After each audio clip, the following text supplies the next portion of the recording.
색감이 너무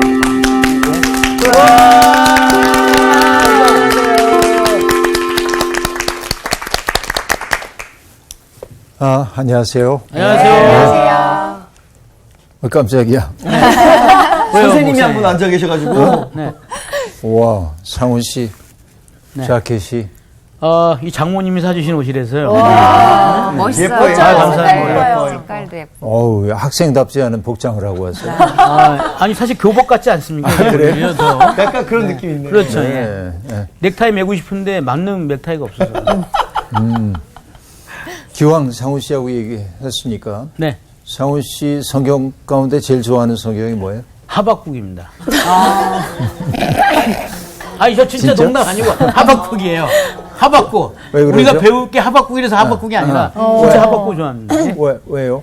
하박국이 그 안아주다라는 뜻이 갖고 있다라는 거 제가 그 전에 들었거든요. 근데 그 표현이 참 좋은 것 같거든요. 그리고 그 하박국의 맨 마지막에 나오는 성경 구절이 저를 이렇게 뒤흔들어 놨던. 뭐 암송 좀 해주세요. 네. 네? 암송 좀 부탁드릴게요. 뭘, 뒤에. 마지막 뒤바꿔. 그거는 이따가 공부하면서. 이따가 공부하면서. 이제 우리가 추수감사주일의 본문으로 많이 택해지는 구절이죠. 지금 네네. 상훈 씨가 얘기하고 있는 게. 그런가요? 잘못 알고 있는 것 같은데. 비록 무화과 나무가 무성하지 못하고. 난 주 여호와로. 네네네. 예. 그 대목이 하박국이죠. 금방 얘기한 대로 하박국은 뭐 포옹하다, 안아주다, 껴안다 그런 뜻도 있지만은 또 씨름하다 그런 뜻이기도 합니다. 네, 그렇게 해석해서 싫어지는데. 네, 안아주는 거. 하박국 선지자가 대개 살았던 것은 지난주까지 우리가 공부했던 게 어느 책이었죠? 기억나시죠? 나훔서. 나훔서의 배경이 됐던 것은 아시리아라고 하는 나라인데 아시리아라는 나라가 612년 주님 오시기 전 612년에 멸망당하거든요. 네. 그러고 등장한 게 새로운 제국인 바벨로니아인데 그 이후 우여곡절이 있긴 하지만은 바벨로니아인데 그 무렵에 예언 활동을 했던 사람으로 보여져요. 하박국이. 네, 그래서 어쨌든 제국의 틈바구니에 있었던 사람들 대단히 힘겨운 상황 속에 있었던 게 분명합니다. 보면은 인류의 위대한 문화적 유산이라고 하는 게 아주 평안한 시절에 만들어지지는 않아요. 보면 그리스에서도 그리스에 여러분 그리스 하면 떠오르는 그 유적들이 어떤 것들이 있죠? 뭐 파르테논 신전이라든지 이런 것들이 유명하잖아요. 그게 만들어진 때가 아주 평화로웠던 시기는 아닙니다. 그렇죠. 그 도시 국가들의 전쟁이 굉장히 심할 때이고 또 그 페르시아와의 전쟁도 벌어지고 이제 그럴 때 그런 아름다운 문화유산들이 만들어지는데 그러니까 유형적인 유산도 만들어지지만 그리스에서는 무형유산들이 만들어지거든요. 예를 들면 그리스의 비극 작가들이 그때 다 등장을 해요. 아주 유명한 그 비극 작가들이 있죠. 아이스킬로스라든지 소포클레스, 에우리피데스 이런 위대한 비극 작가들이 등장하는데 그게 다 어려운 시절입니다. 곤고한 시절입니다. 그러니까 인간의 위대함이라고 하는 건 어디에 있냐면 가장 난감할 때 가장 위대한 문화와 정신을 꽃 피워낸다는 데 있습니다. 네. 이게 이제 인간성의 위대라고 볼 수 있어요. 그러니까 아까 얘기했던 대로 아시리아라고 하는 나라에 괴롭힘을 당하던 나라들이 아시리아가 망하니까 이제 좀 평안해지겠다고 생각하지만 또 다른 제국이 등장해가지고 또 괴롭히는 거예요. 네. 계속 그런 일들이. 그러면 약소민족들은 다 이제 사그러져 없어져야 합니다. 그런데 지난주에도 얘기했던 것처럼 제국들은 사라졌지만 약소민족들은 살아남는 민족들이 있어요. 네. 특히 어떤 나라들이냐면 정신의 위대함을 보여준. 그렇죠. 그래서 함석헌 선생님이 그런 말씀을 하셨는데 그 고난받는 종의 노래가 있죠. 이사야서에 보면 고난받는 종의 노래가 있는데 이런 노래를 만들 수 있는 위대한 정신을 가진 민족. 그렇죠? 가장 어려웠던 시기에 가장 위대한 정신의 높이를 보여준 것. 성경은 바로 그런 정신의 위대함을 보여주는 대목이기도 해요. 네. 예언서도 그런 거거든요. 그러니까 우리가 예언서를 공부해가는 과정을 통해서 점점 그걸 배워가면 좋겠어요. 네. 시작해 볼까요? 네. 오늘 수업 하박국 1강 율법이 해해진 세상. 오늘 하박국 1장 1절부터 11절까지 공부할 겁니다. 뭐 늘 그렇듯이 우리 상훈 씨부터 읽어주세요. 선지자 하박국이 묵시로 받은 경고라. 여호와여, 내가 부르짖어도 주께서 듣지 아니하시니 어느 때까지이니까 내가 강포로 말미암아 외쳐도 주께서 구원하지 아니하시나이다. 어찌하여 죄악을 보게 하시며 폐역을 눈으로 보게 하시나이까. 겁탈과 강포가 내 앞에 있고 변론과 분쟁이 일어났나이다. 이러므로 율법이 해이하고 정의가 전혀 시행되지 못하오니 이는 악인이 의인을 애워쌌으므로 정의가 굽게 행하여 지미니이다. 여호와께서 이르시되 너희는 여러 나라를 보고 또 보고 놀라고 또 놀랄지어다. 너희의 생전에 내가 한 가지 일을 행할 것이라. 누가 너희에게 말할지라도 너희가 믿지 아니하리라. 보라, 내가 사납고 성급한 백성 곧 땅이 넓은 곳으로 다니며 자기의 소유가 아닌 거처들을 점령하는 갈대아 사람을 일으켰나니 그들은 두렵고 무서우며 당당함과 위엄이 자기들에게서 나오며 그들의 군마는 표범보다 빠르고 저녁 이리보다 사나우며 그들의 마병은 먼 곳에서부터 빨리 달려오는 마병이라. 마치 먹이를 움키려 하는 독수리의 나름과 같으니라. 그들은 다 강포를 행하려 오는데 앞을 향하여 나아가며 사람을 사로잡아 모으기를 모래같이 많이 할 것이요. 왕들을 멸시하며 방백을 조소하며 모든 견고한 성들을 비웃고 흉벽을 쌓아 그것을 점령할 것이라. 그들은 자기들의 힘을 자기들의 신으로 삼는 자들이라. 이에 바람같이 급히 몰아 지나치게 행하여 범죄하리라. 네. 우리가 사는 세상은 평화가 좀 없죠. 언제나 갈등이 있는 세상입니다. 그 중국의 작가인 그 분이 라오서라고 하는 분이 루오투어시앙스라는 번역되기를 그냥 그렇게 번역돼가지고 네, 그런 책을 썼는데 그 책에 하나의 에피소드가 등장합니다. 예. 어떤 에피소드냐 이런 거예요. 하늘은 선인과 악인을 가리지 않고 해와 비를 골고루 내려주죠. 네. 성경에도 나오는 얘기잖아요, 이게. 그런데 작가적 상상력을 가지고 작가가 말합니다. 그러나 세상은 공평치 않기 때문에 해와 비는 사람들의 삶을 굴곡지게 만든다는 거예요. 네. 어떤 얘기냐면, 네. 그러니까 똑같은 조건이라고 해도 어떤 사람은 시인 묵객들은 연잎에 맺힌 이슬방울의 아름다움을 노래하지만 먹을 것 없는 하루 벌어 하루 먹는 사람들은 노동하지 못하면 살아갈 수가 없으니까 어려움을 겪는 네. 이게 우리가 살고 있는 현실이기도 하죠. 그런 세상을 자꾸 바라보다 보면 여러분 어떻습니까? 우울해지죠, 좀. 네. 우울해져요. 그런데 특별히 예언자라고 하는 사람들은 어떤 사람입니까? 보는 사람입니다. 뭘 보냐면 현실을 꿰뚫어 보는 사람들이죠. 현실을 꿰뚫어 보면서 그 모순 같은 것들을 보아내는 사람입니다. 이전에 제가 어떤 화가의 그림을 본 적이 있는데 백산 그림이었어요. 100가지의 산을 그렸어요. 이분이 오랫동안 다니면서 산을 이제 그려요. 근데 굉장히 흥미로운 것을 발견했어요. 뭘 발견했냐? 초기에 산에 갔을 때 이분은 추나 추동의 산빛들을 그려냅니다. 그렇죠. 봄에는 연두잎들이 솟아나오고 여름에는 무성하게 가을이 되면 물들고 겨울이 되면 쓸쓸하게 되는 추나 추동을 그려요. 자기가 산을 어떨 때 올라가느냐에 따라 다르지. 근데 이게 상당히 오랜 세월 동안 그림을 그리다 보니까 후기로 갈수록 추나추동을 안 그려요. 오. 그리고 산들에서 나무도 다 제거하고 산 속에 있는 그 강인한 바위의 굴곡 같은 것들을 드러내요. 오. 그러니까 이전엔 뭘 봤냐면은 눈에 보이는 걸 봤어. 근데 이후로 가면서 뭐예요? 자꾸 산을 보다 보니까 뭐가 보이기 시작했냐면 산을 이루고 있는 골격이 보이기 시작하는 거예요. 네. 이게 이제 발전이라고 볼 수가 있겠죠. 사람은 이제 이렇게 보는 게 달라지는 거죠. 마크 로스코라고 하는 화가가 있습니다. 마크 로스코라고 하는 분의 그림을 보면은 어떤 그림을 보면 검은 판넬이에요.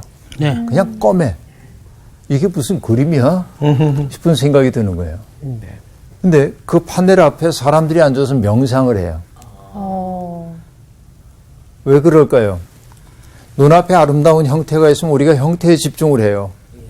근데 아무런 형태가 없으면은 뭘 보려는 거지? 그러고 유심히 보고 있다 보면 뭐가 보이기 시작? 내가 보여. 내 마음이. 아, 그렇죠, 그렇죠. 마크 로스코의 그림은 바로 그런 것을 우리에게 얘기하죠. 그런 벽면. 그런데 그렇게 유심히 보다 보면 그게 검은색으로만 칠해지지 않았음을 알 수 있어요. 붉은색도 있고 푸른색도 나타나고 그러면서 이 어둠 속에서 밝음이 어떻게 배어나오는지를 우리에게 보여줘요. 이 그림이 이제 그 위대한 그 작품이 그런 데 있는데 예언자는 현실을 이렇게 바라보면서 누군 옳다 그러다 이렇게 보기보다는 네. 그들을 그런 상황 속에 몰아간 구조적 문제가 무엇인지를 보는 자예요. 이게. 그리고 예언자는 또 어떤 자라고 얘기를 했냐면은 하나님의 분노를 느끼는 자예요. 네. 불의한 현실에 대해서 하나님의 분노를 느끼는 자란 말이죠. 근데 하박국은 분노가 많아요. 이 세상이 왜 이 지경인 거야? 세상이 왜 이 모양이야? 그런 질문입니다. 그래서 이 하박국은 하나님한테 막 질문을 해요. 하나님, 이러시면 안 되잖아요. 예. 세상이 왜 이래요? 이렇게 질문을 합니다. 네. 그래서 하박국의 구성은 어떻게 되어 있냐면 하나님에 대한 하박국의 질문과 하박국의 질문에 대한 하나님의 응답으로 구성되어 있습니다. 질문. 이게 굉장히 재미있는 구성이에요. 그리고 이제 그 응답은 대개 뭐냐? 이 불의한 현실을 하나님은 지속되게 하지 않으실 거다. 네. 결국은 이 불의는 끝장이 나게 마련이고 하나님이 그런 불의한 세상을 심판하실 거다 하는 얘기이죠. 그러고 나니까 하박국이 하나님 안에서 자기 마음속에 질서가 생겨나게 되자 하박국은 이제 기도를 하는 거죠. 하나님 이런 세상을 이루어 주십시오. 그래서 하박국의 구성은 하나님을 향한 질문, 질문에 대한 하나님의 응답, 그리고 하박국의 구원에 대한 간구와 기도. 이렇게 이제 구성되어 있는 게 하박국 전체 구조라고 볼 수 있습니다. 뭐 대충 아셨죠? 네. 그런 내용으로 이제 되어 있습니다. 자, 그런데 1절 보니까 선지자 하박국이 묵시로 받은 경고라 하고 말합니다. 여러분, 이 경고라고 하는 것은 대개 이방 나라에 대한 경고를 할 때 사용되는 단어예요. 마사라고 하는 단어가. 그런데 때때로 이스라엘 백성들 자신을 향한 그 메시지로 사용되기도 합니다. 이때는 이제 내부적 문제로 우리들이 보는 게 옳을 것 같은데요. 묵시로 받은 경고라. 묵시라는 것은 뭐예요? 모든 사람들에게 공표된 것이 아니라 하나님이 열어 보여주실 사람에게 보여준 거죠. 네. 이게 이제 묵시입니다. 그렇게 이제 경고를 들었다. 어떤 경고인가 하니까 2절부터 나오죠. 여호와여, 내가 부르짖어도 주께서 듣지 아니하시니 어느 때까지 이리까 하고 말합니다. 사뭇 시비 좀. 네. 하나님 그렇죠. 언제까지? 하나님 뭐 하시는 거예요? 네. 이제 이런 내가 부르짖어도 주님께서 듣지 아니하십니다. 사실 성서에서 소개되고 있는 하나님은 부르짖음을 들으시는 분이시거든요. 그렇죠. 히브리 사람들이 강제노역에 시달려서 신음하고 있을 때 하나님은 들으셨거든요. 네. 또 하갈이 사라에게 쫓겨나서 광야에서 울고 있을 때 하갈을 찾아오시거든요. 네. 그 눈물 울음소리를 들으시고, 그러니까 하나님의 주특기는 뭐냐? 듣는 거예요. 세상의 소리를 듣는 게 하나님의 주특기입니다. 그러니까 들음이 하나님의 특기인데 지금 하박국은 현실을 바라보면서 너무 답답한데 하나님이 안 들으시는 것처럼 보여요. 하나님이 부르짖어도 주께서 듣지 아니하시니 어느 때까지 그렇게 하시겠습니까? 고통과 재앙의 상황 속에서 지금 외친 거예요. 내가 강포로 말미암아 외쳐도 주께서 구원하지 아니하시나이다 라고 말합니다. 여러분, 강포라고 번역되어 있는 단어 하마스는 이웃에게 행하는 폭력을 얘기하는 건데요. 그러니까 이웃들에게 폭력을 행하는 일이 일상이 되고 있는 세상이죠. 네. 마치 여러분 가인이 아벨을 죽이는 것처럼, 그렇죠? 아합과 이세벨이 무고한 사람들을 죽이는 것처럼, 또 다윗도 우리아의 그 아내를 취하기 위해 우리아를 죽음으로 내모는 이런 모든 것들이 다 하마스, 강포함이라고 볼 수 있습니다. 그러니까 오늘 이 땅에서 자행되고 있는 하마스들도 제법 많이 있죠. 그러니까 우리나라 말 가운데 외국에서 그대로 우리말 발음으로 쓰는 단어들이 몇 개 있거든요. 영어 단어, 통성기도 이런 거. 우리나라에만 있는 우리나라에만 있는 기도의 형태이기 때문에 사실은 그 한국인들이 영향을 미쳐서 미국에 있는 기독교인들도 어떤 모임에서는 통성기도를 하기도 합니다. 소리 내서. 그래서 통성기도, TONGSUNG 프레이어, 통성기도 이렇게 써요. 통성기도. 그 다음에 이제 뭐 어떤 것들이 있냐면 그 다음에 부끄러운 단어들인데 재벌. 재벌. 뭐 갑질. CHABUL 뭐 이렇게 재벌 그렇게 되고 그 다음에 갑질. 갑질. 그러니까 다른 나라 말로 어떻게 표현이 안 되는 일들이에요. 한국적 현상이에요, 이게. 물론 우리나라에만 있는 일은 아니겠지만은 유난히 우리에게 심한 것. 왜냐하면 우리가 약자들에 대한 존중이 너무 없어졌어요. 경제 발전하는 것을 지상과제처럼 여기기 때문에 인간성이라고 하는 게 조금 낮아졌는지도 모릅니다. 그러니까 존중하는 법들을 잘 배우지 못했기 때문에 우리 사회 사람들이 그러니까 내가 힘이 있고 돈이 있으면은 함부로 대하는 일상이 된 뭐 우리가 뭐 백화점에서 누구 무릎을 꿇렸다는 둥 이런 소리 듣잖아요. 네. 그 화가 나잖아요. 그거 왜 거절을 못 하나? 근데 이렇게 함부로 얘기할 수 없는 게 생존이 걸려 있기 때문에 저항하지 못하는 사람들이 많아요. 속상하지. 네. 이게. 그렇죠.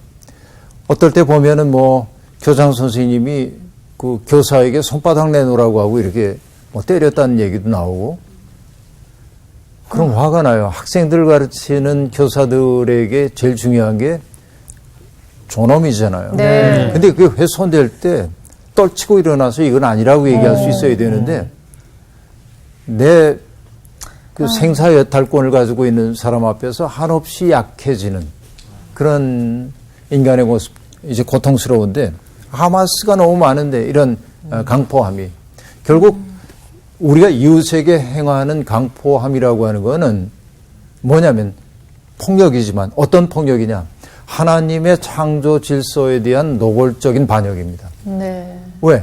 하나님은 어떻게 인간을 지으셨냐면은 아담과 하와 만들 때 아담 잠들게 하고 갈비뼈로 하와를 만들었어요. 남녀 관계만 얘기하는 거라고 볼 수 없어요. 성서가 우리에게 가르쳐주고 있는 인간론의 핵심이라고 하는 것은 뭐냐면은 갈비뼈를 뽑아 만들었다고 하는 얘기는 우리는 서로에게 속한 존재라는 거예요. 너 없이는 나도 없다. 이게 성서가 우리에게 보여주는 인간론의 핵심이에요. 네. 그러니까 내가 제대로 살기 위해서는 너도 행복해져야 돼. 이게 창조 질서예요. 네. 그런데 누군가에게 폭력을 가한다고 하는 것은 뭐냐? 하나님이 만드신 창조의 질서를 노골적으로 위배하는 것이라고 그렇게 이제 볼 수가 있겠습니다. 그죠?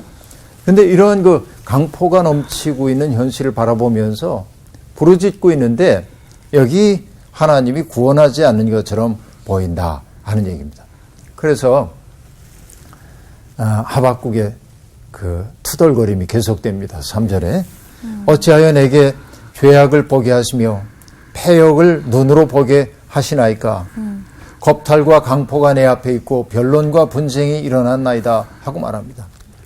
죄악이라고 하는 건 하나님을 거스리는 반역 행위입니다. 죄악은 그런 거예요. 패역은 다른 사람들에게 끼치는 해악을 뜻합니다. 그러니까 하나님에게 짓는 죄와 우리 이웃들에게 짓는 죄가 넘쳐요. 이게 하박국의 눈에 보여요. 네. 예언자이기 때문에 이게 이제 눈에 또렷하게 보이기 시작합니다.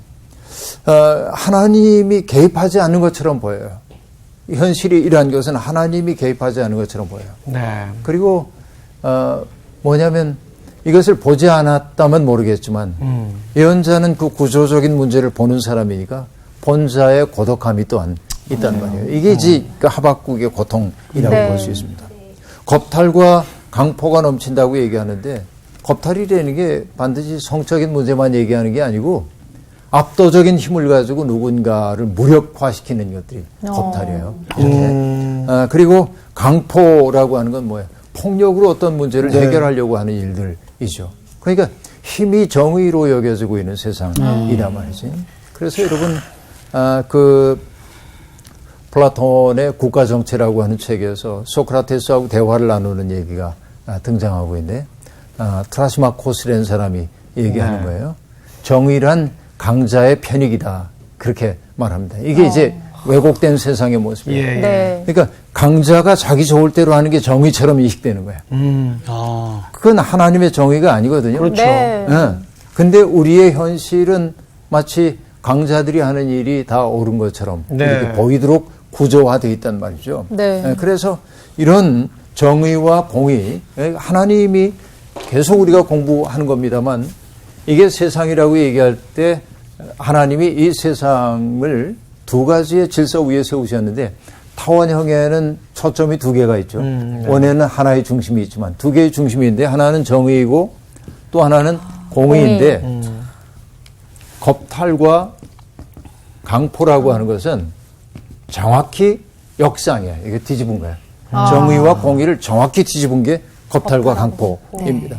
그러니까 하나님이 원래 세운 세상의 기초를 허무는 일들이 이렇게 벌어지고 있어요. 그런데 하박국이 보기에는 지금 하나님이 그런 세상에 대해서 침묵하고 있는 것처럼 보인다 하는 얘기입니다. 사회 분위기 전체가 이렇게 바뀌어가고 있는 거예요. 예. 네. 변론과 분쟁이 일어나고 있습니다. 대개 일상에서 이런 다툼들이 벌어지는데 법이라고 하는 게 이런 세상 속에서는 아까도 얘기한 대로 법이라고 하는 게 올바로 집행이 돼야 되잖아요. 네. 이 법이라는 글자를 옛날에 뭐 얘기를 들어보니까 어떤 짐승이 있었대는데 그 짐승이 죄 지은 사람을 물로 몰아놨대. 뿔로 받아가지고.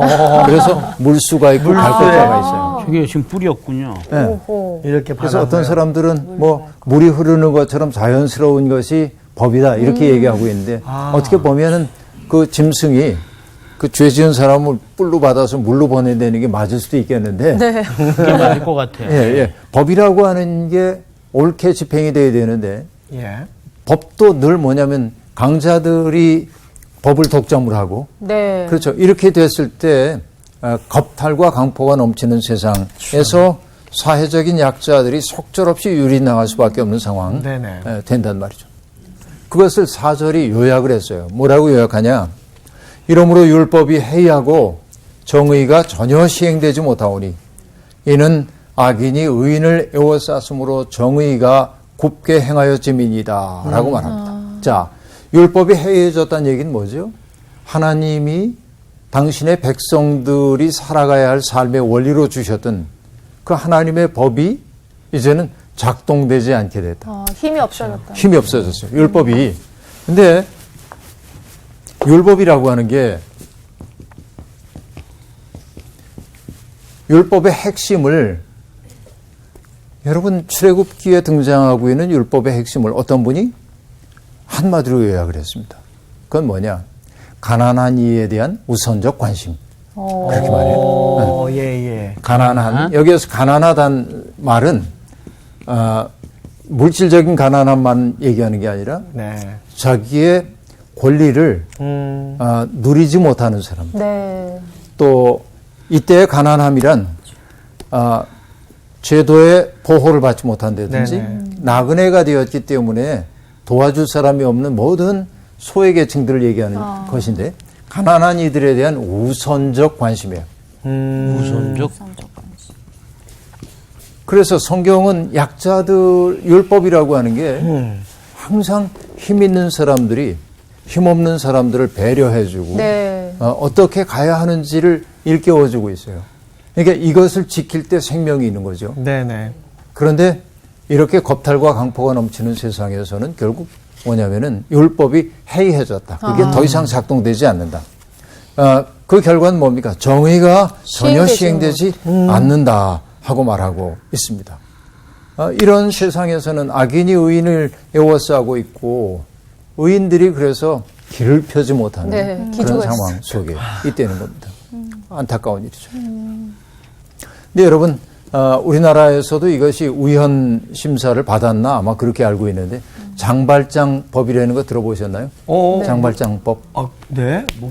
저 들어봤어요? 장발장이 뭔지 여러분 아시죠? 알죠, 알죠. 장발장은 레미제라블에 나오는 네. 레미제라블에 나오는 네, 예. 사람이죠. 빵을 훔쳤다가 감옥 갔다 나온 네. 사람 아니에요? 네. 그러니까 어떻게 보면 사소한 문제 죄인데 내가 뭔가 누군가의 것을 훔쳐서 먹든지 그랬어요. 근데 동일한 범죄를 또 저질렀을 경우에는 가중처벌하는 법이 네. 장발장법입니다. 근데 어떻게 보면 가중처벌하는 게 맞을 수도 있겠다고 사람들이 생각할 수 있어요. 그러나 그게 늘 옳은지는 의문의 소지가 있습니다. 사실 2011년에 이탈리아에서 한 사건이 벌어지게 됩니다. 로만 오스트리아 코프라고 하는 사람이 슈퍼마켓에서 치즈하고 소세지를 훔치다가 체포됐습니다. 소세지. 그 사람이 훔쳤던 치즈와 소세지는 4.07 유로 정도.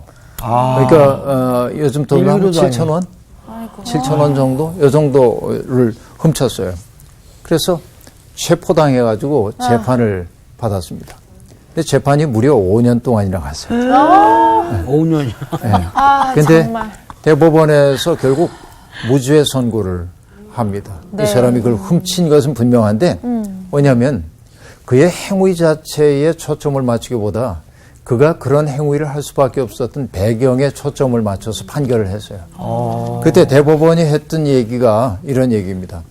노숙자가 영양 섭취라고 하는 필수 욕구를 충족하기 위해 소량의 음식을 훔친 것은 범죄에 해당하지 않는다. 먹지 않으면 생명을 유지할 수 없을 상황이었기에 피고의 행위엔 불가피성이 있었다. 이렇게 이제 어떻게 보면 이런 정신이 네, 가난한 우선이죠. 맞는 거네요. 이런 정신에 부합되는 거예요. 그런데 하박국의 시대는 어땠냐면 이런 정신이 전혀 시행되지 않은 것으로 보였다. 정의와 공의가 고부러진 그런 세상 속에 있는 것처럼 보였다. 악인이 의인을 에워싸고 있는 것처럼 보였다. 네. 이렇게 이제 보여지고 있습니다. 이런 현실로 인해 하박국은 분노합니다. 그리고 하나님의 정의가 시행되기를 간절히 바라고 있습니다. 그죠? 네. 여러분, 어떻게 보면요. 세상에 살만한 것은 뭐냐? 이렇게 분노하는 사람들이 있을 때입니다. 맞아요. 맞아. 그죠? 네. 이런 분노, 이 세상이 이렇게 하면 안 되잖아. 근데 대부분의 우리는 어떻게 하고 살죠? 참고 살죠. 아유, 그러려니. 뭐 세상이 뭐 그러려니. 그러려니 하고 그걸 제일 좋아하는 게 누구일까요? 사탄? 악마? 사탄이 제일 사탄 좋아하겠지. 어떻게 보면. 그렇죠. 그래서 이제 중요한 게 뭐냐면 불의한 현실에 눈을 감으면 안 돼. 불의에 대해서 종교적 알리바이를 제공해도 안 돼. 오늘날 교회가 잃어버리고 있는 것 가운데 하나는 뭐냐? 불의에 대해 분노할 줄 아는 걸 잃어버렸다.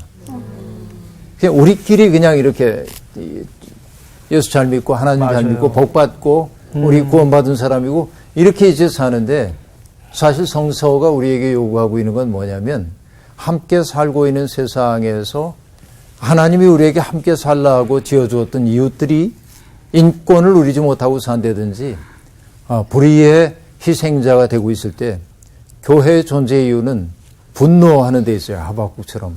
분노해야 돼. 이렇게 되면 안 돼요, 세상이. 하나님의 뜻에 어긋나. 근데 오늘의 교회가 잃어버린 것이 있다면 그런 분노. 네. 그 분노에는 한마디를 덧붙일 수 있어요. 거룩한 분노. 네. 거룩한 분노. 그렇죠. 그러니까 누구를 미워하기 때문에 분노하는 게 아니라 네네. 그렇죠. 하나님의 정신이 왜곡되고 있는 세상을 보고 분노하는 게 거룩한 분노인데 네. 이걸 잃어버렸기 때문에 오늘의 개신교회는 힘을 잃어버리고 있다. 세상 사람들에게 비웃음거리가 되고 있다. 왜냐하면 스스로를 정화하지 못하는 집단처럼 보이고 있단 말이죠. 이게 이제 속상한 거인 거죠. 5절로 갈까요? 이렇게 네. 얘기합니다. 여호와께서 이르시되 너희는 여러 나라를 보고 또 보고 놀라고 또 놀랄지어다. 자, 어떤 얘기냐면요. 하박국이 이렇게 질문을 제기했잖아요. 네. 하나님 언제까지 참으실 겁니까? 여기에 대한 하나님의 대답입니다. 너희 생전에 내가 한 가지 일 행할 텐데 네. 너희가 믿을 수 없는 일일 거야. 그렇게 얘기하면서 6절부터 얘기합니다. 네. 보라 내가 사납고 성급한 백성 한 백성을 일으켜 세울 거래요. 네. 보라 하는 말이 여기에 등장하고 있는데 여기 여러분 성경에서 보라라고 하는 단어는 네. 잘 보시오 그런 얘기가 아니에요. 나 그건 줄 알았어. 뭐라 이런 얘기는요. 네.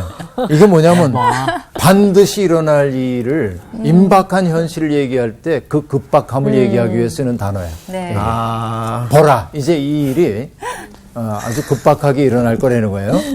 그래서 결국 한 백성이 일어날 텐데 그들은 사납고 성급해. 어떤 얘기입니까? 지체하지 않고 행동에 옮겨. 그리고 그들은 뭐예요? 자기 소유가 아닌 거처들을 점령하는 갈대아 사람들. 넓은 곳으로 다녀. 그러니까 뭐 막 정말 주저하지 않고 네. 마치 그 쓰나미가 몰려오는 것처럼 그들의 기세가 그렇게 이제 무섭게 나타날 거예요. 그리고 그들은 무섭고 두렵고 무서우며 당당함과 위엄이 자기들에게서 나오며 어떤 얘기입니까? 남의 눈치 보거나 그러지 조언을 않고. 듣거나 그러지 않아요. 스스로 입법자 의식을 품고 내 마음대로 하는 거예요. 이게 또 무도한 자들인데 근데 중요한 것이 뭐냐면 하나님이 그들을 일으킨다는 거예요. 네. 왜냐하면 불의한 세상을 징계하기 위해서 하나님은 그런 이들을 일으키신다라고 말합니다.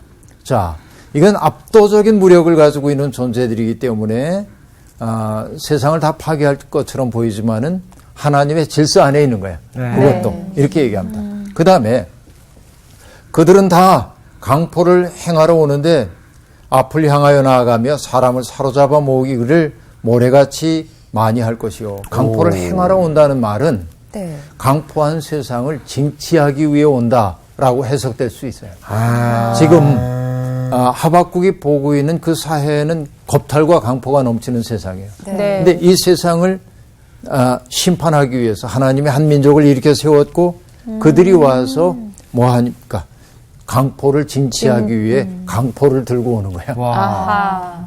무서운 현실이죠. 그 기세가 당당합니다. 결국 그래서 뭡니까? 그들은 왕들을 멸시합니다. 방백을 조소합니다. 모든 견고한 성들을 비웃고 흉벽을 쌓아 그것을 점령할 거다. 아무리 강력한 성도 결국 무너지게 된다 하고 말합니다. 예. 네. 이게 하나님의 심판이 시행될 거라고 하는 것을 얘기하기 위해서 바벨론의 등장을 이렇게 얘기하고 있어요. 자, 이건 좀 달라요. 원하지 않았는데 바벨론이 일어나서 또 우리 당하게 됐어 이것과 네네.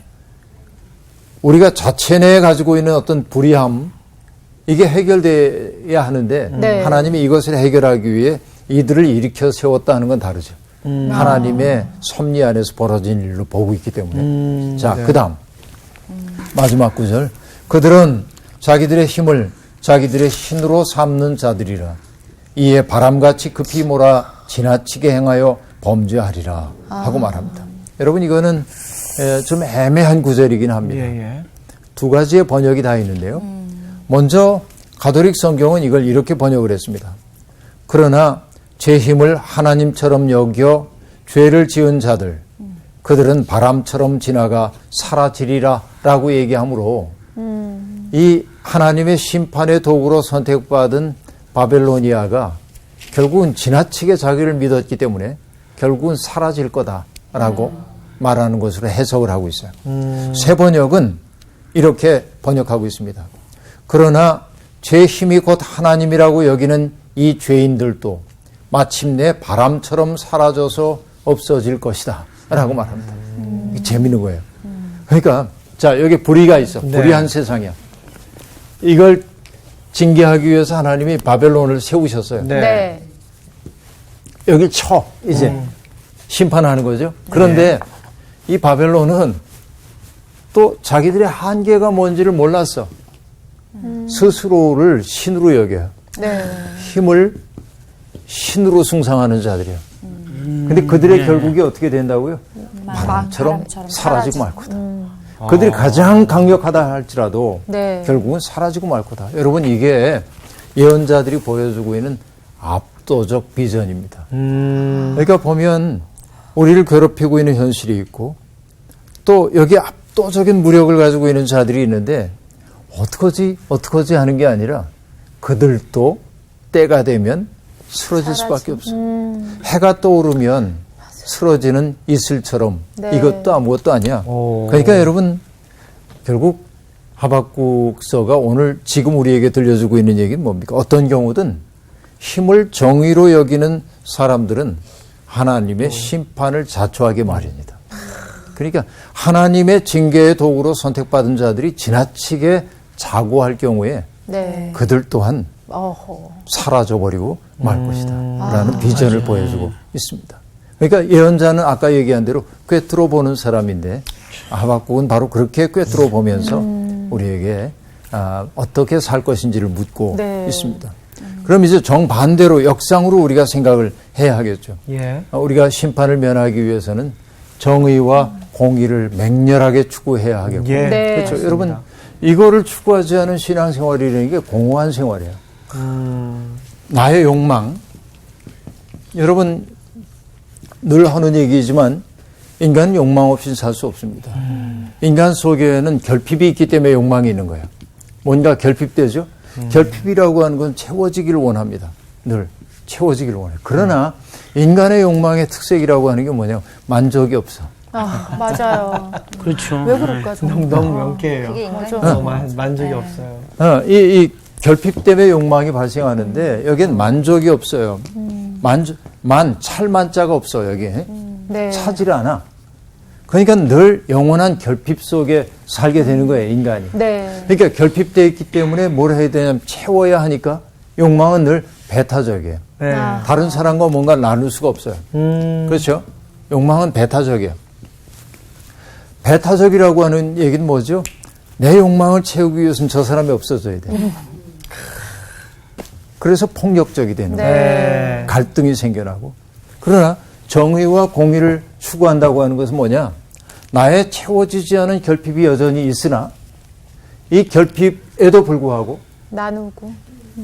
윤정 씨의 결핍이 더 큰 것처럼 여겨지기 때문에 나는 그만해도 돼요. 그리고 저 사람에게 주세요. 라고 얘기하는 게 정의와 공의예요. 그러니까 이 땅에 기독교인들이 존재하는 까닭은 뭐냐면 욕망을 우리의 삶의 중심으로 살지 않고 오히려 욕망이 아니라 누군가를 돌보고 섬기고 나누는 삶이 언제나 유쾌하고 행복할 수 있는지를 보여줄 수 있어야 돼요. 네. 그러니까 신앙의 보람이라고 하는 것은 바로 그런 데 있다. 새로운 삶의 분위기를 만들어내는 데 있는 거죠. 한국 교회가 새로워져야 한다고 한다면 바로 그 지점을 향해 나아갈 때 교회는 새로워질 거다 네. 하는 생각해 봅니다. 자, 오늘 수업 여기서 마칠게요. 네, 고맙습니다. 감사합니다.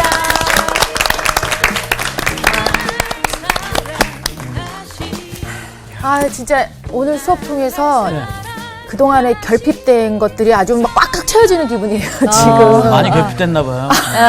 아니, 늘 모자라잖아요. 말씀이 갈급했군요. 그렇죠. 네.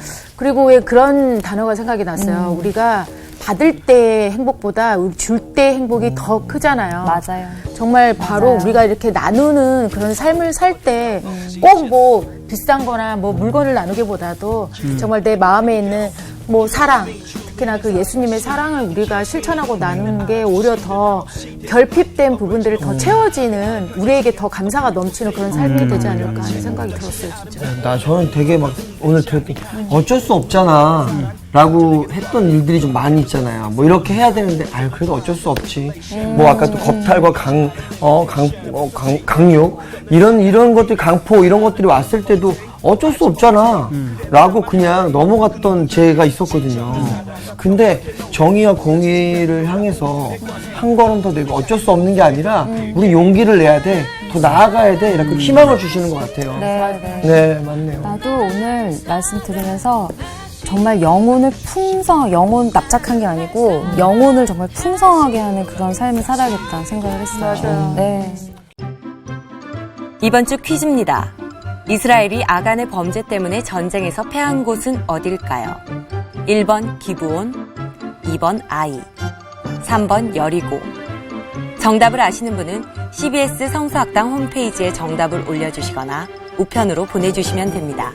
선정되신 분들에게는 하나님의 말씀을 전 세계에 보급하는 대한성서공회에서 성경 통독을 위한 최고의 자습서 성경 2.0, 세상을 바꾸는 복음 매거진 크리스채너티 투데이 1년 정기 구독권, 성경을 쉽고 재미있게 가르쳐주는 성서학당 선생님들의 저서 중 하나를 드립니다.